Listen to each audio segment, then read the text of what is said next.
and welcome to the second broadcast of SVSN. I'm here today with my cameraman, Kenny. Kenny, just stay behind the camera. We don't need to see your face. So, you might heard the new iPhone 7 is out.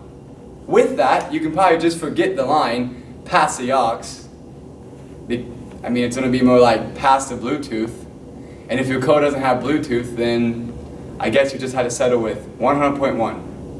Also, the new Galaxy Note 7 has came out. And they're recalling some of them because the batteries are exploding. So I guess you can say Samsung really came out with a bang this time. Alright, so this broadcast is going to be kind of short because obviously it's the beginning of the year and we do not have that many stories. But to start this broadcast off, we have a new field reporter, Ashton Gilbert, and she is going to talk about YLA. Out to you, Ashton. What is YLA? YLA stands for Youth Leadership Association, and basically it's an organization at our school where students get the opportunity to learn leadership skills, hone their public speaking skills, their argumentative skills, and things like that. It's a community service-based organization, and so throughout the year we do some projects like that as well as attend conferences. Who can be in YLA? Anyone can be in YLA. Anyone who's interested can come and talk to me, and I can give them information about it. So it's open to anyone in grades 9 through 12. Do you get any funding or anything to do all this stuff in YLA? Good question. We have received a Communities Connectors grant from the state. Basically, the state has recognized that this is a good program. It is a program that's based in Ohio and West Virginia, and it's all across the state. And the state has decided that they will fund us some grant money in order to get the program started in our area.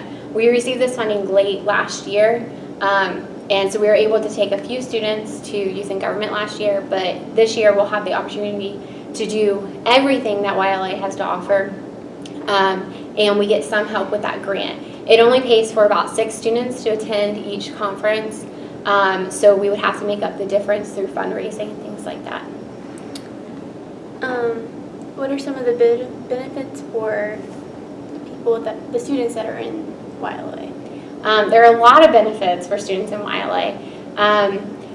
One big benefit that a lot of students see is that it will definitely look good on a college application, on a resume, on scholarship applications.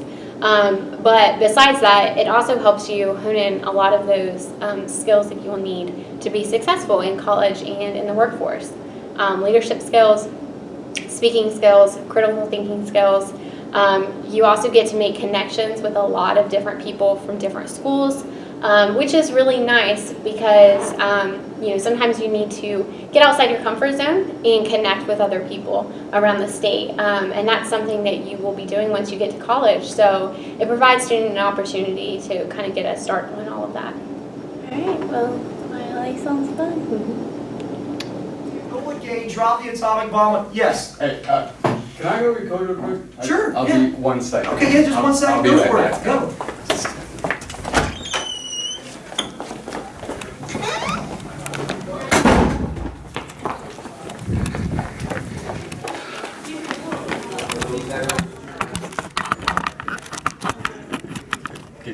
You good? Yeah, good. Good? Okay.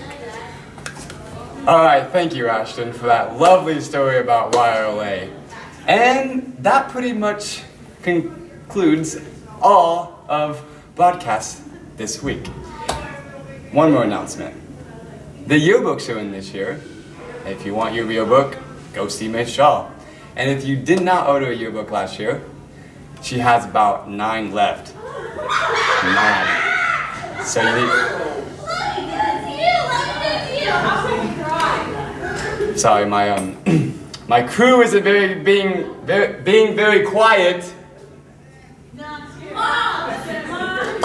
Yeah, so if you want a yearbook, go get one. She has about 9 left, and I'm gonna take it off to the sports team.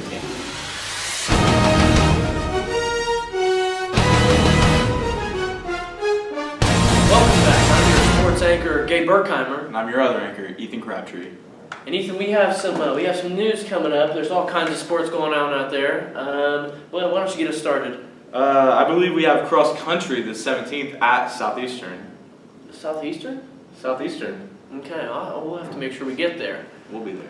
Volleyball news: our Piketon girls beat Westfall in 3 sets the other day. 3. That's just 1, 2, 3. That's unheard of. I know, it's crazy. That's what's going on. But there's more sports out there. What about that one game? It's like Well, September 12th, the girls' golf team was in action, and I figured they did pretty well, too. Gabe? Who's Where? that? where did he come from? Anyway, Well, let's move on to another sport. How about we talk about some football? football. Classic football. We do. We have an interview with a football player, Eric Mullins. Eric Mullins, pretty good football player. Maybe. Maybe. Well, we've got football talk. Dakota has more on the story. Out to you, Dakota. I'm here with Piketon's very own Eric Mullins. Eric, how are you today? My day's going great. How's yours going? Mine's going really good. So I heard that you broke a really long losing streak against the Valley Indians last Friday. Yeah, we accomplished something that teams in the past haven't accomplished, and I mean, it feels good to be a part of this team this year and break a 25-year losing streak against the Valley Indians. That's awesome. So this Friday, you play in the SVC game of the week at Southeastern. How does that make you feel? It makes me feel pretty excited. I've never played an SVC game of the week before, and we just have to go out there and do our job and come out with a W. Does it add any extra pressure to the team? I mean, it's going to be a good game. They're a good football team, and that's put hard work in all through practice this week. So how do you and your defense plan to stop the Panthers? That's classified. Oh. I can't let that. All right, well, good luck to you. Thank you. And Eric, what day is it? It's a great day to be a Pike and Red. Thank you, Dakota. That's a great report. By the way, our sports anchor Baden Fuller is finally with us. Where were you, I Baden? mean, it's good to be back. I mean, I just got caught in a little traffic up in Waverly by Walmart up there. Don't you? Pretty heavy traffic, so Why were you in Waverly? I had to run to the grocery store, get some food, so I can have some dinner tonight. What kind of food? I mean, I'm thinking tacos. So. You're thinking Taco tacos. Thursday. It's always a good choice. Yeah, tacos are really good. So what other sports do we have? Well, I mean, we have some more in the way of football. I mean, our junior high football team, for instance, they played Westfall the other day. Does anyone know how that game went? Well, I'm glad I got to go down to Westfall and witness that game. You did? What was the result of that game? I believe they won 34-14. That's correct, Yes. Baden. I tell you what, Kenny Robertson has more on the Yeah. junior high football versus Westfall. Why don't we send it out to him? Yeah, let's send it out to Kenny. Out to you, Kenny. Piketon junior high football team had a game at Westfall. Won 34-14. Isaac Little led the way with 4 rushing TDs. Brody Fuller threw a touchdown to Colin Alley, and Levi Goyen had 6 tackles. Thank you, Kenny, for passing that story back to us. Now, Gabe, in other football news, I believe our Piketon football team beat the Valley Indians for the first time in 25 years. 25 years? 25 years. 25 freaking years. Baden, 25 years. Didn't you just say you went to go buy tacos? Yeah, I mean, I had to buy a suit with it. I mean, still. That's a little. You gotta eat tacos in a taco suit. in That's a my little opinion. much, don't you think?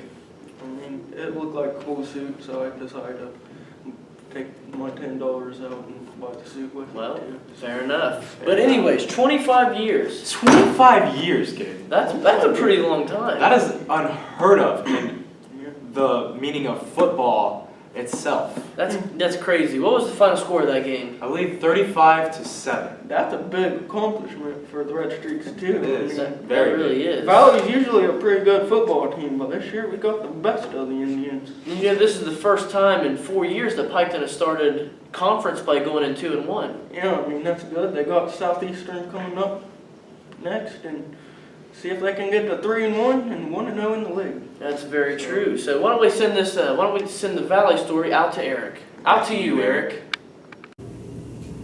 Thanks, guys. The Piketon Red Streaks broke a 26-year losing streak against the Valley Indians last Friday night. The Red Streaks went in with high tempo. never gave the tempo up, went there and conquered, and came out with the W.